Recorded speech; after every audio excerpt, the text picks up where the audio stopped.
and welcome to the podcast today, folks. We're going to be joined with my co-host, Chuck Roberts. Chuck, how are you doing? Good. And I am your co-host, Douglas Dowell, and joining us today is architect and software guru, Michael Rath. And Michael, welcome to the call. Thank you for joining us. I'm very pleased to be here. And just to tee us off a little bit here, Michael, can you tell us a little bit about what you do currently and how you help homeowners? Well, first of all, let me correct you and say that I'm not actually an architect, although okay. I play one frequently. But yeah, our company Trilogy Partners has been designing building homes for about 25 years in Summit County. We specialize in high-end custom residential homes, like a lot of people in Summit County build up here in the mountains. And Michael, I'm really fascinated. I got a chance to dig into your work a little bit. It seems like you've taken software to a really amazing place. Can you tell us a little bit about your process and how you help people make their dream a reality? Sure. Our basic premise is that our clients who are spending a lot of money to build a home should understand absolutely every detail of what that entails, including the design. And so what we have done is we have taken a traditional 2D approach and we've turned it into a 3D immersive experience so that, for lack of a better word, the client has not only seen their house, but they've lived in it before we even start to build it. And that sounds pretty amazing. And it sounds like what you've done is taken kind of some, and I guess I'm struggling for the way I can think of it is you've taken something like Dream Home, which is a really fuzzy concept, right? And to actually pulling it out, what that really actually means in a 3D world. Is that right? Yeah, that's exactly correct. You know, the typical workflow for design is that an architect will design something in a 2D framework, and you know, they might have some sketches of the house, and then they'll have a floor plan of the house in 2D, and they'll have elevations of the house so that you get these snippets of what the house could potentially be. And what we do is take all of that 2D stuff that the architect has kind of started, and we turn it into a 3D framework. And then we expand on that 3D framework because, you know, architects are primarily concerned with the outside of the house and the basics of the inside of the house. And then what we do is we develop all of the interior design, all the colors, textures, finishes, floors, ceilings, cabinetry, plumbing fixtures. We just basically build the house in the computer so it looks like a finished house. And we can even leverage things like virtual reality. We can put a headset onto one of our client's head, and he can actually, you know, it's pretty funny to see him stumbling around in our conference room, but he's actually, you know, walking into his bathroom and stepping into the shower and you know, hopefully he doesn't start to disrobe, but it's an extremely realistic experience, and that's what we're going for, because the client will turn a corner and say to us, hey, wait a minute, that's not what I expected.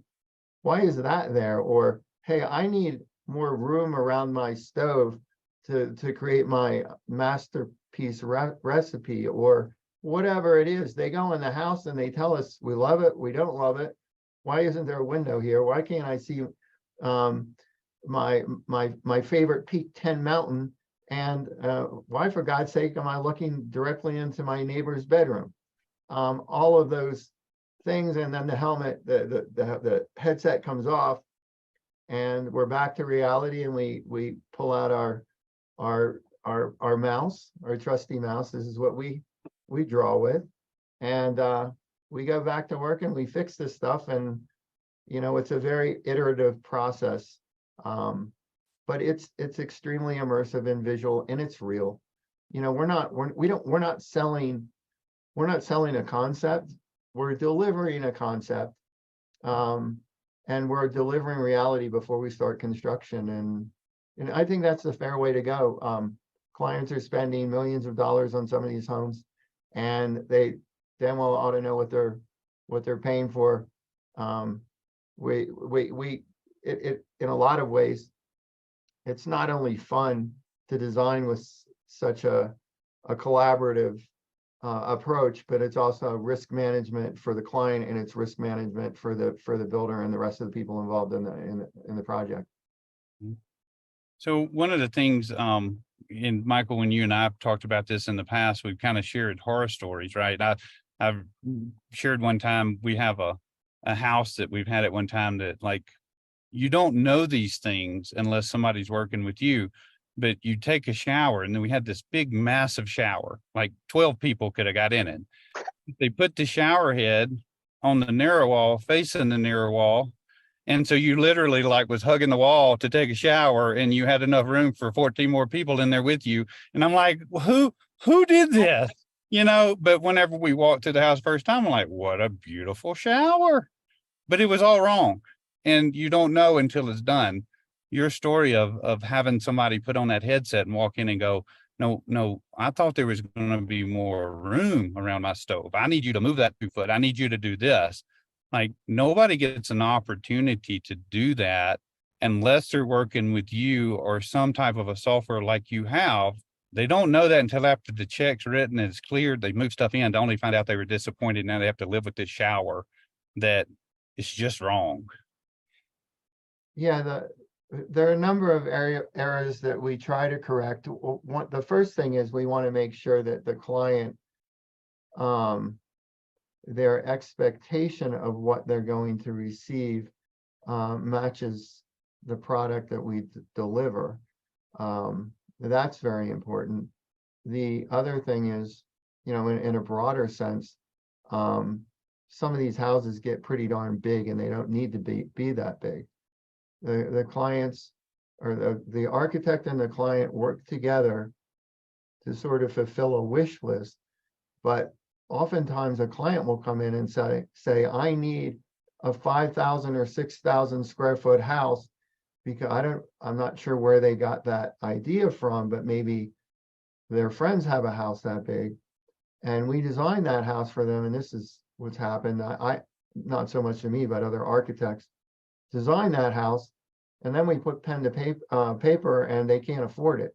So one of the things we really try to do is, it's often not the case with these houses that the rooms are too small.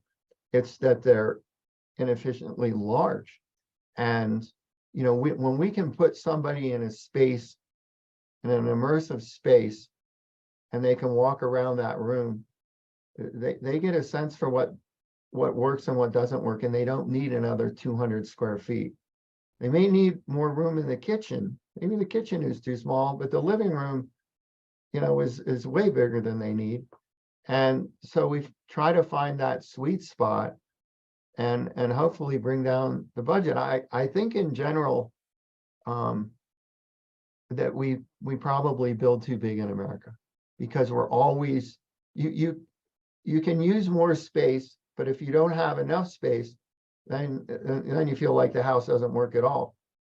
So houses tend to get a little bit bigger than they should be, and 9 times out of 10, we're reducing the square footage in these houses after the client gets to experience the house in an immersive environment. Mm-hmm. So you give them an experience, almost like being able to try on clothes before you buy them. Look good on the rack, but when you put them on, you're like, hey, this needs to be a little tighter here, a little looser there. And what you're doing is you're tailor making their house from what their vision is, and you're being able to show that to them.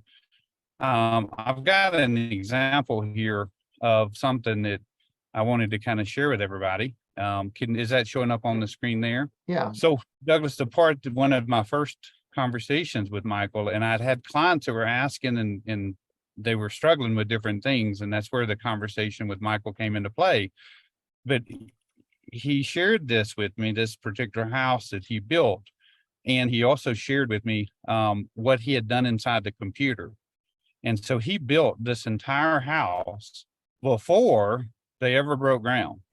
And it came from conversations with his clients of saying, so what do you want the outside look like? What do you want this to look like? And he can take you through, right? He takes his clients to the entire house. And inside of that, like one of the things with my wife and me, and I've seen this with many of our clients, like our shade of green, our shade of red, our shade of brown are all really different shades, but you don't know until you're looking at it. And so I'm like, hey, I want this color in our patio furniture. And in my brain, it's blue, and hers is gray blue. Michael's, it's something else. But when he shows it to us, all of a sudden I'm like, oh, not my blue, that's ugly. And then all of a sudden we figure it out. But otherwise, that becomes a train wreck to match all of that. So he really is. It's an artistic way of being able to create a movie out of our heads. And then we get to be the director of the movie of say, Michael, hey, you did what we shared, but we didn't describe it correctly. Could you do it again and tweak this and tweak that? And all of a sudden everybody goes, there's our masterpiece. There's our dream home. And I don't think without this software and without somebody like Michael, who's a unicorn, I don't think that's possible until after the fact. And then you just have to live with what you have, unless you've got an extreme bank account that says, tear it out and do it again. Right. And I think it's really cool. So Michael, could you share a little bit about this experience and how, what would a client, if they see this and they go, okay, I want to talk to Michael, I want him to be able to help me with this. What could they expect to go from in their head to something like this? Well, there's there's a lot of things that we do in design that are kind of industry standards. First, we're going to want to see their piece of land either virtually or in person. And then we're going to sit down and we're going to go over their wish list. What are their needs, both in terms of aesthetic, but also even more importantly, probably in terms of utility. How big is their family? How many bedrooms? How many bathrooms? All of that kind of stuff. And then, we just generally do some sketches. And we want to examine some pictures and some photographs that they've collected from various resources that give us some idea about, their aesthetic, whether it's modern or mountain or some combination of the two of those. And we just kind of get to know them a bit, we listen. And then after that, we start to develop a rough floor plan. And then as quickly as possible, we start to go from a 2D floor plan where we basically have a schematic of how the house will lay out in 2 dimensions. We do what we pull up the walls. We start to pull up the walls and turn it into a 3D-dimensional object, so that then we can examine all different axes of the room, the living room, the kitchen, the dining room. What we also do as part of the modeling process is we create terrain maps. For example, in Summit County here, we have a terrain map of the entire county. So anywhere you're going to build in Summit County, I can basically geolocate an object, and we can stand in the middle of my model and look at the mountains and look at the neighbors and look at down the valley or up the valley or whatever. So when I put that house there and we start to put windows in that house, I can position those windows so that, if you have a particular view that you want or one that you don't, I can tweak the windows for the views, and I can also tweak the house for solar exposure, because the software that I'm using, or the numerous software platforms that I use, are basically their own little universe. They have sun and they have stars and they have earth in them, and they're all accurately representative of the real world.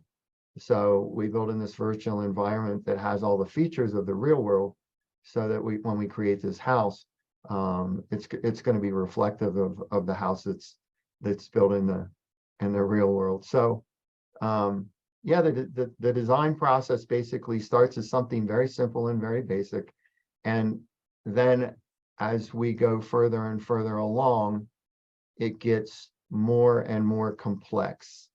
And for example, the magazine cover you have up there right now, the model that I started with would not look like this at all. And then gradually it would take on the shape of this picture. And then by the time I was fully developed, I know people have seen the model of this particular house, and this was before the house was even started. And they asked me how long ago I had built this house, because they thought it was a photograph of a finished house. So that's a process. You start with a few simple things, and then you keep adding and adding as design evolves and gets further and further towards construction.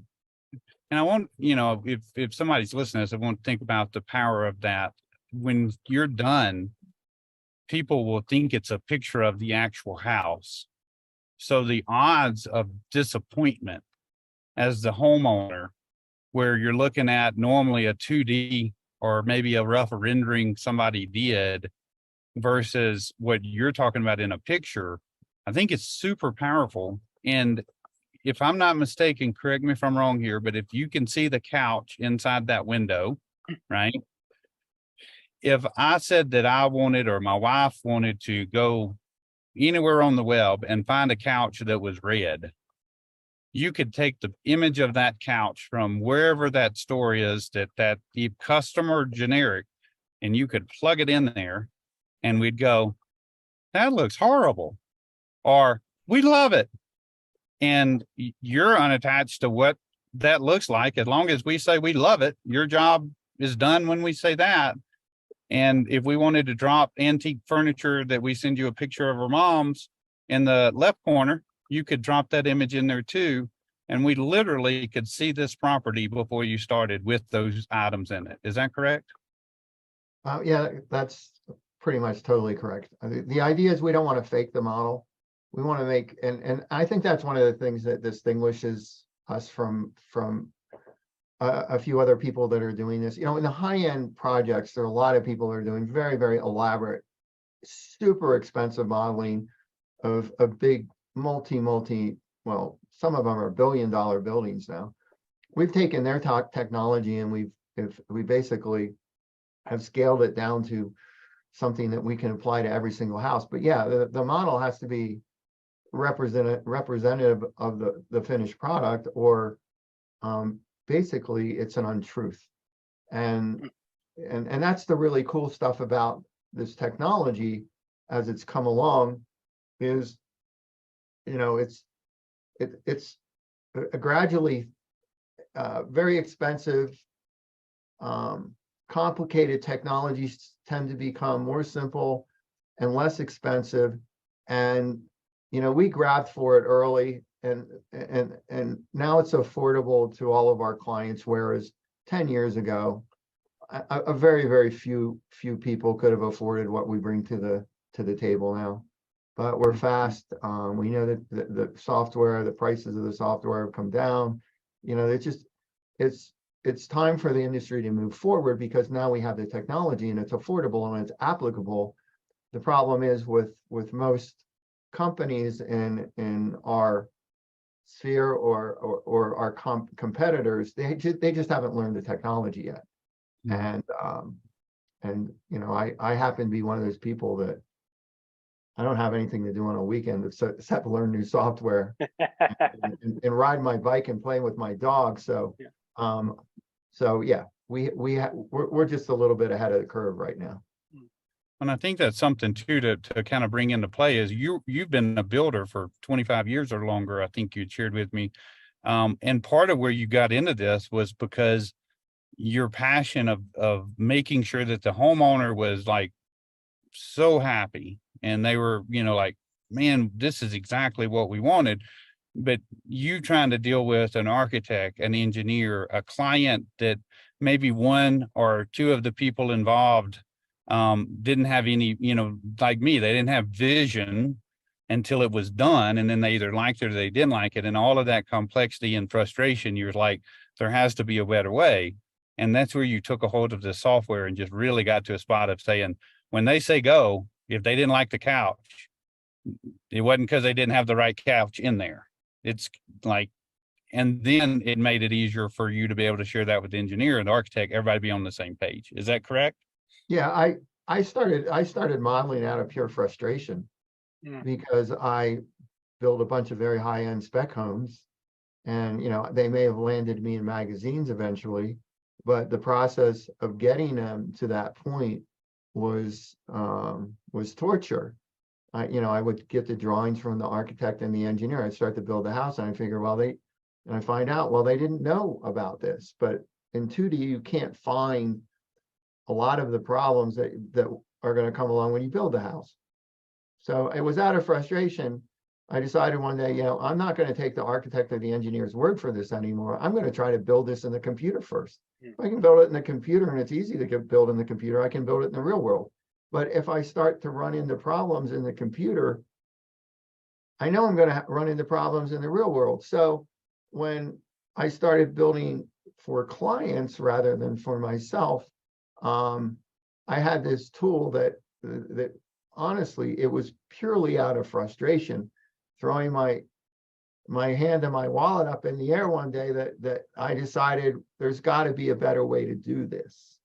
And now when I build for clients, I model everything, and I model everything not only for the client's benefit, so that they know what they're going to get.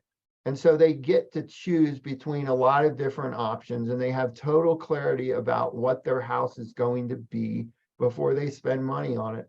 But I also do that to make it easier to build, because building is easy if you don't have a lot of problems. But building is 50% problems right now. I mean, every day you wake up, I say, building is basically about creating a big mess and a whole lot of problems and then solving them, and you end up with a house. And if every single problem has a dollar amount attached to it, and if we can eliminate those problems before we start construction, and that's what we do again and again and again through the modeling process, we end up with better house that clients like better. It's more fully evolved. It's already been through 2 or 3 or 4 lifetimes. It's perfected itself through each part of the modeling process. It's evolved. It's not a new house. It's a house that has been through numerous iterations and a lot of different basically test runs in terms of the client's expectations. And so when we build in the real world, it can be kind of anticlimactic, even up in the mountains here at 10,000 feet. The hard thing is building the model and getting that right. And then the easy thing is building the house. So that's the way we want it. We want it. I mean, there are a lot of analogies, but by the time we built that house in the real world, we've built it probably 5 or 6 times in the computer. And my team just knows that thing. We know that house inside and out. It makes it a lot easier. And I think that's so powerful. And I think about the money that you save your clients because of that, and the decisions and the stress and the relationships and all of those things whenever, ideas are colliding in an environment that you go, cool, let's change it, and click, click, click. Now everybody's loving it versus in real world where they go, now we're stuck with it unless we write more big checks. You mentioned about the software. So I know when you shared with me your story, you went out and you found this software so you could build it and you could get approvals, you could get buy-in, you could make sure you had all of these things right and everybody was understanding it.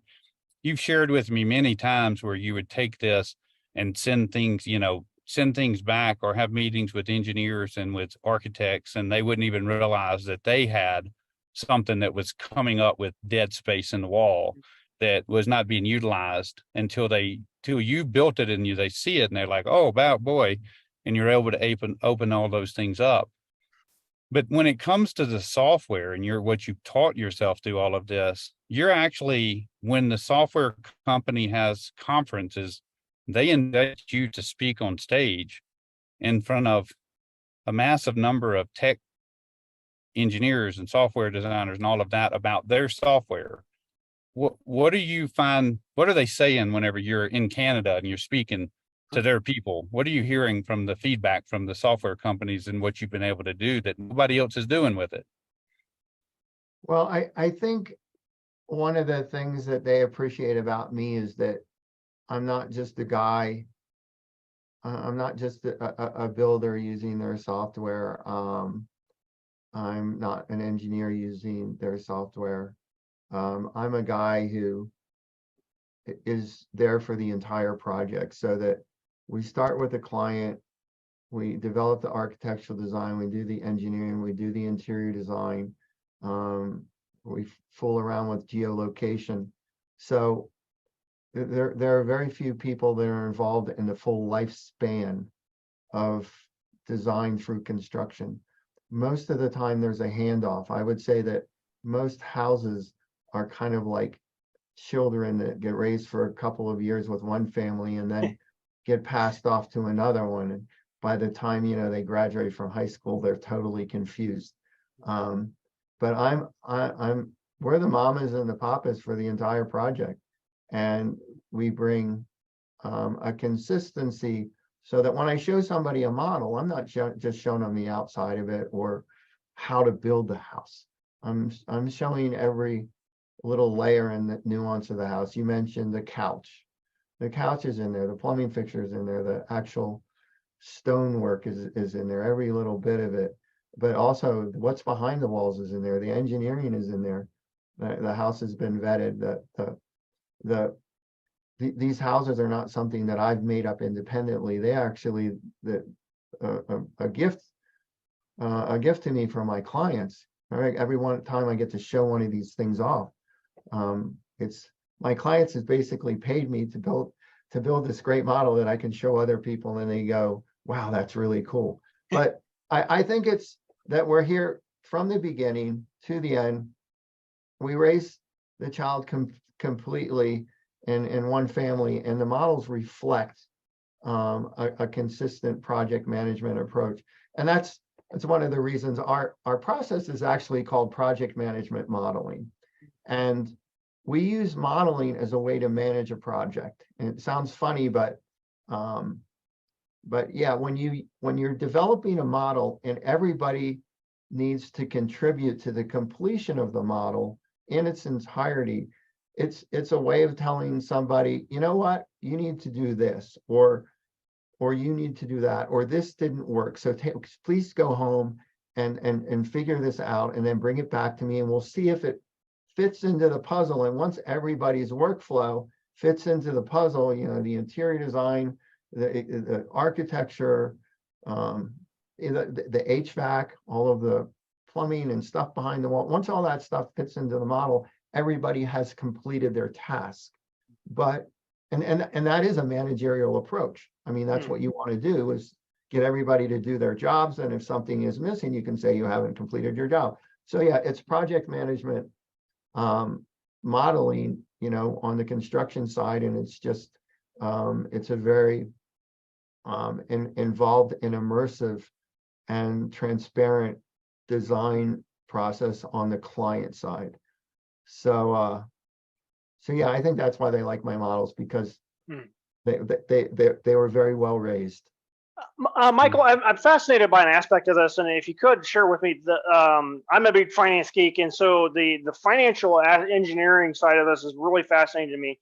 It seems like to me you reduce the amount of variability of the outcomes tremendously by going so far as to modeling as close to reality as you can before you actually make a commitment to build something physical. It seems like the variance financially just plummets. I mean, it just, because there's just so much less variability, and those dreaded change order, where the word change order is a dirty word for I'm from. So the change order almost never happens in your model. And if it does, it's because the client says, no, I messed up. It's because of this. Can you talk a little bit about the financial side of things and how that modeling process really has eliminated most of the variability financially? Well, I mean, what you're saying is absolutely true. We hate change orders, although that's the way a lot of general contractors make their extra profit. But you know, the idea is to reduce risk. And there are multiple ways to reduce risk in construction or manage risk in construction. And one of those is to know exactly what you're building and make sure that everyone who's going to be part of the construction team knows exactly what their scope of work is going to be. I'll give you an example. With the model, we can bring in a framing contractor, and we find that the contract becomes more negotiable once he has a very clear idea of what his scope of work is going to be. And if we can show him his scope of work with absolute clarity, we're going to get a better price than otherwise. Can you imagine? He's basically got to paw through, 15 pages of engineering documents, and he's got to look at each one of these things in 2D, in abstract ways, in various details and schedules and written word and all this kind of stuff. And I can just throw that on screen in a 3D, and we can walk around the model, and he saves hours and hours of trying to digest very, very complicated drawings. And I think with every single sub, and it's kind of funny because I say, well, you got to come in the office, just come in the office. They're not used to coming in the office. You come in the office, I got to show you something. Well, so you drag him in the office. I can't tell you how many times I've had some, this sub so just look at me, like walks out and he goes, that's really cool. I'm like, that makes my day. I like to make my clients happy, but when my subs are telling me that what I'm doing is cool and it's useful, I love it. So, the thing to control a project is get all your contracts as tightly developed as possible in the pre-construction stage, so that there's no wiggle room for your sub. And if he's seen the model and he really understands it, he doesn't feel the need to wiggle, and you get it signed. And so with all of our projects, we're purchase order, we put together purchase order contracts for 30 or 40 subcontractors. There aren't any change orders. So if you think about it, the client's already seen it. They just want the house to be finished now. They already know what it's going to look like. And the subcontractor feels confident in bidding on the contract, very contracted. So we've eliminated the need for most change orders. Other than like weather and other acts of God, some winters we get 50 feet of snow and it's got to clear snow away, and there's this bill for the snow removal. But no, it really is designed. We thought long and hard about this whole thing. Is it worth it? It takes a while to build a model. Is it worth it? Is that a good investment? And it wouldn't be a good investment if it only made it easier to build a house. It wouldn't be a good investment if it just satisfied one subcontractor's needs. It wouldn't be a good investment if it just made me happy because I like the model.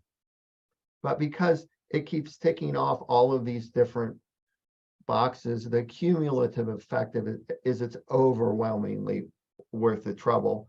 And that's really my message, is that my brother's working right now on a house that costs tens of millions of dollars in Aspen, and they're not leveraging this technology because there's a very old school approach to a lot of these high-end single family homes, and just everybody's used to doing it a certain way. And when you show them a model, they look at it and go, oh my God, that looks complicated.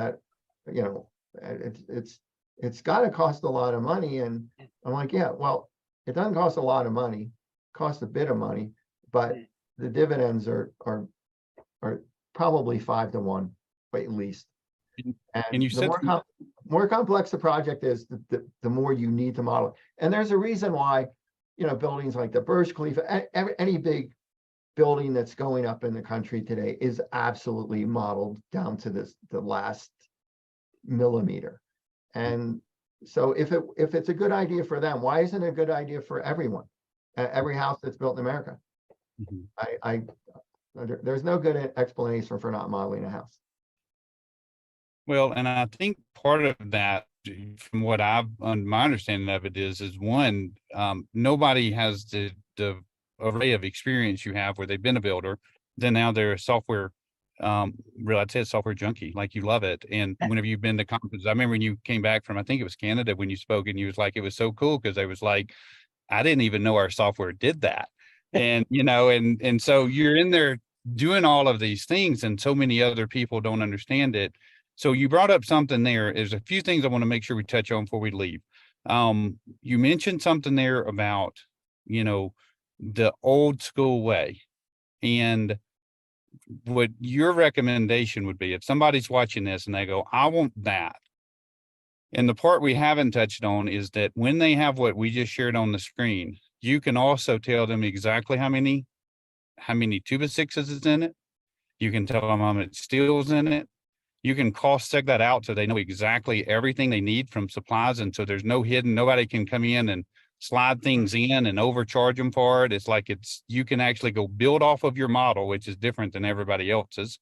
And so if you can kind of touch on that for a second. But the big part of this is if they want this done correctly, they would need to contact you first. And then you will work with them, and you would make sure that the architect, the engineer, all of the things around that you would pick that out so that you're working with an architect and an engineer that embraces technology, and they go, we love this, and we're going to work inside of the scope of this so that your client can see before we start. And if they get an architect or an engineer that goes, no, I'm in control, especially with an architect, and we're going to do it my way, all of a sudden there's no way to have a full package like you described. Is that correct? Yeah, I think with the bigger the project, the more essential it is to have a project manager who's going to be with the project for the duration of the project.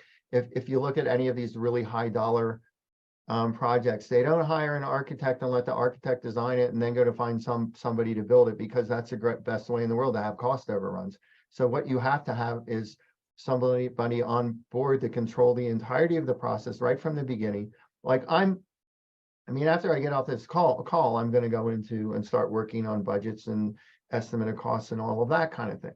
So, I've got to have, some people are right and left brains. I've got a middle brain and a back brain and a forebrain and all these other brains that are doing all this other crazy stuff at the same time. But, every time I think of, a kitchen sink and where it goes in a kitchen, I'm also thinking about, what the cost of the sink is going to be. And I know what an option of a sink that looks just as good as that one for less money. So we control the entire process from design to budget to construction, cost control, financial reporting, all of that kind of stuff. If a client brings on an architect first, I'll give you a good example. It's a sad one. I'm working with a client now. We went to a very prominent architect. She does beautiful work. He came to me and goes, Michael, I can't afford this house. And so if I had been involved in the beginning, and I've done this before, I would have reined it in. I might have had an argument with the client, but I'd rather argue with the client today. I'd rather have the client hate me today than hate me when his house is done, or he can't afford it. So we're redesigning his house. But yeah, come to us first. We'll put together the team, the architects, my engineers, they're all used to working with me. It started in the beginning, it was a little reluctant because it was new, but now they see the benefit of it. And the team approach is the best approach. And that's been what's been lacking in this custom, especially the high-end custom home building industry, is there is no team approach. The architects design the house, then they put it out for bid. Then it's too expensive. Then it goes back to the architect. They make changes. They put it out to bid again, and the contractor takes it on. And then the contractor starts to build it. There are a bunch of problems with the engineering and the architects. And then the client walks into the house while it's being framed and goes, oh my God, this room is too big. This room is too small. Why isn't there a window here? Can we move the kitchen island over here? Change order after change order after change order. And it's a really unpleasant process because it hasn't been managed. There hasn't been a management process governing the entire approach. There was no plan. The thing wasn't ever planned. It was just kind of assembled piece by piece. And what we do is we plan the entire project right from the beginning. I think more and more homes are going to be built this way in the future. You know, and the technology is the glue that holds it together. If the technology wasn't here, I wouldn't be suggesting this. But now that we have a technology that can unify the entire scope of the project, you have to have somebody to implement that technology from day one. And that's what we do. And so I'd like to kind of, as we wrap up, right, I'd like for us to talk a little bit about the couple. There was the two doctors from Vietnam and their experience of, you know, wanting pieces of art, and they'd called you and reached out. It's really cool what you did there. And as we were talking about that, one of the things I would say to everybody that's listening, if you're the person, right, if your company is the design team and the project management team that is going to build me and my wife's house, the dream home, in a computer 8 times before you break ground, and you're not in control of that, and if your team doesn't buy into that, my wife and I just made the job impossible for you, because you can't just sit with us, pull it out of us what we want, check and see if it's the right pictures, and then have an architect come in and say, yeah, you don't want that. And then you just tear it all apart. So big, huge part of that, you need to be in control from the beginning, because you're going to build it to our satisfaction, and you need to be in control of it with who the team is that's helping you. So I'm just going to put that out there for everybody. Fair, Michael? Yeah, we need to have a management team. We need to have a management process in place, and somebody has to lead that process. I'm not going to tell I'm not like I said in the beginning, I'm not an architect per se. I know quite a bit these days. I learned quite a bit over the years, but I love the idea of letting people be at their best in what they do. But over top of all of that is a structure that is going to basically call the shots and take everybody's contributions and combine them into one solution. And that's what our process is all about, is one solution for a complex equation. Right. And then that one person holding the ground of going, no, Chuck's wife said that couch has got to be there. We're going to figure it out. And making sure that it stays true to the vision of the client, which is powerful. And I know you well enough to know that you can take that stand in a gentle and kind way, and that would happen. So the artwork, so share with us a little bit about the story of, you know, the two doctors. They had I think it was the most famous artist in Vietnam where they were from, and they were there in the country. And share with us kind of what happened there as an example of what you can do and what the software can do. Yeah, I had two clients. Well, I had a couple, 2 people, of course, and a family, husband and wife, and she was first generation Chinese American, also with some Vietnamese roots, and the husband had roots in Vietnam, and he'd been here, you know, a couple generations, and they were both very successful in their careers, but they like to go back to Vietnam and visit family there. And so we designed this house for them, and I had this great 3D model, and he kind of had an idea. There's some wall space in various places in the model, like going up, there was an open staircase, and there's a big wall space next to the staircase. So when he went to Vietnam, he had an artist he really, really loved. And he was intending on going over there and picking out some art for the walls in his new house, which, you know, was still in the modeling phase.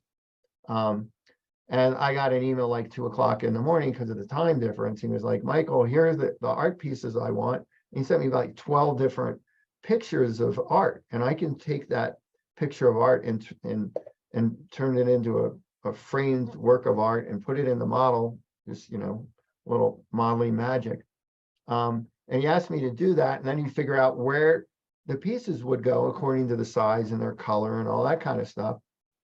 And so what I did is I made up all of the frame pieces of art, but I didn't put them in the model. And I just said, hey, Larry, here's where the stuff is.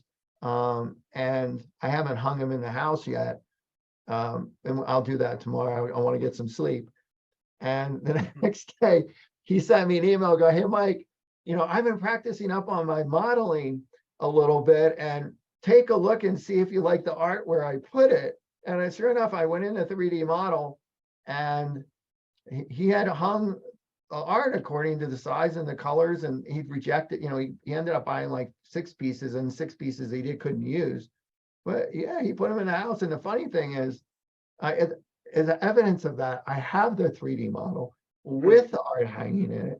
And I actually have photos of the finished home that are quite beautiful. And it's just, you can put them just side by side. And to me, that's cool technology to leverage.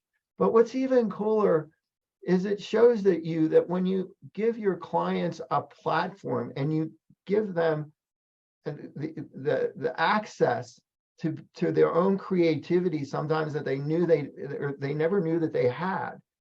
And this guy a year before would have never dreamed that he could figure out just enough of the 3D software to put, the passion and the excitement. And I love that. I love that it's a truly exciting experience for my clients. Before this call, I had 2 people in there. They walked out of here just super excited, because, we spent the whole day fooling around in the model. So. And I think, and it's one of the things, and Douglas, when you've talked about this, like, I love it whenever you start talking about his craft and he gets an experience that has a client in it that gets the experience, like they're building their own house with him. And it kind of gives me goosebumps a little bit, and he gets so excited. I love it. I've been in environments where I've worked with builders and architects and engineers, and they can be very intimidating, right? And they're like, you're making my life harder. Would you just agree? Is the feel. And all of a sudden you go like, hey, well, fine. Because it's such a pressure thing. And to hear him, like, he was so excited that client went and did that and put those things so it could be his home and where he would hang those. And it didn't offend him. It was like, this is what we're about. This is teamwork. And I think that's rare. I think it's super cool. And I think it's cool that somebody on the other side of the world can take a piece of technology while you're sleeping and go, I played around with it, and this is what I want them. And they can tell stories, right, at their dinner parties and when they have their friends and family over of how they did that and they built the house so that it fit around the paintings. I think it's absolutely phenomenal. And I don't know how you could get that done without software like this and somebody like Michael that says, hey, let's go play together. Let's figure it out. Tell me what you want. And then let's see if we got it right before we go spend all this money. I think it's spectacular. Yeah, and the word you use is play. This experience of designing something that you've dreamed about for your entire life it shouldn't feel like work. You sacrificed a lot. I'm talking about my clients. All of them have their stories, and nobody has a life that's just given to them. And most of these people are very hardworking. They've been successful, and they come in here. And I want the entire experience to be as rewarding and as enriching as possible. And it culminates in a house. But the story of how they got there, again and again, I hear from my clients about the story of getting to that house. When they have that first dinner party, they're going to sit down and tell the story of how that house came to be and how they felt, even the moment they fell in love with it. And it wasn't when they moved in. They didn't fall in love with it when they moved in. They fell in love with it way, way before that. In some meeting, looking up at a big screen television with the model on it, they finally realized, I love this. I love this so much. And, I like being a part of that. What a cool journey. What a cool journey. Incredible. It's awesome. I want to grow up and be like you, Michael. I just don't have Seriously. any talents. Yeah. I have none of the talents. Neither. Well, like I tell you, after this, I have to go hit the books and literally, do the accounting, some accounting stuff. So, but that's fun too. It's nice. I like organization. I enjoy organizing things, but working with your clients, the collaboration, that's by far the coolest part of what I do. Yeah, I love that. And so just a few quick things, Michael. So one of the things we talked about Summit County, we talked about Colorado. From a project management standpoint, anybody that wants something built there and want to reach out to you, you could handle everything that we talked about, would be right in your wheelhouse and super comfortable, and that's what you love. If they wanted to do something in other places, do you model and can you design for people in other places than just Summit County, Colorado? Well, again, the answer to that is yes. I will tell you, I built houses as far away as Hawaii. Did I actually build them with my crew? No, but we use the same project management approach. We got well into design, and then we would, our engineers and architects, they don't need to be in Hawaii. We can do that kind of stuff from any spot on the planet, on any other spot in the planet. As far as the construction team, we put together a team in Hawaii that was highly competent, and we used our approach, and they actually were responsible for putting the subcontractors together for the project. We budgeted the entire thing. So, and if you think about big companies, these multinational construction companies aren't not located in some small country in the Middle East, but they build there. But they don't build with their own people, they build with local people, but they apply the management structure necessary to make that happen. So again, the modeling is part of a management structure, the accounting is part of a management structure, putting the team together is part of the management structure, and then finding a good local contractor, and we vet them very, very carefully because they are now a part of our team. I mean, that's very, very simple for us to do. So yeah, we're looking for interesting projects that, that where people are enthusiastic about our process. We don't want to say, hey, this is our process, whether you like it or not. We want them to come to us and say, we want your process. And so, yeah, anywhere and everywhere. Perfect. So if they're watching this or hear about this and they go, I want it, it doesn't matter where they need that built, you can handle that part. And how is the best way for them to reach you? The best way to reach me is via email. I don't know if you're going to put that up on the screen, but it's michael@trilogybuilds.com. I'm one of those people that most everyone on the planet now has my cell phone. So yeah, I think, I am very available and immediate to anybody that we work with. And I'm involved in every project.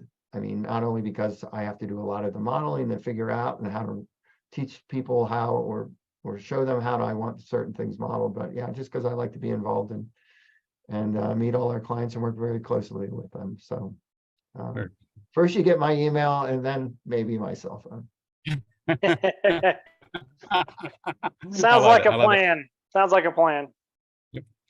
All right, Douglas, are we good? Anything else? Yeah. No, I just wanted to thank Michael so much for sharing your wisdom of creating from 2D to 3D and taking it to the next level. It seems like the idea of going virtual is like the next level of seeing what it will really be like. And thank you so much for sharing your experience with us. My pleasure. I enjoyed it. You bet. Thank you, sir. Y'all need something, let us know. Talk to you soon. Okay. Bye-bye. Bye. Thank you for joining the Real Deals Uncovered podcast. We'd love to hear from you about today's discussion, so go ahead and please comment in the section below. Also, don't forget to comment, like, subscribe, and share with your colleagues, because after all, sharing is caring. Also, we'd love for you to tune in next week for our next discussion on real estate and real estate investing. See you.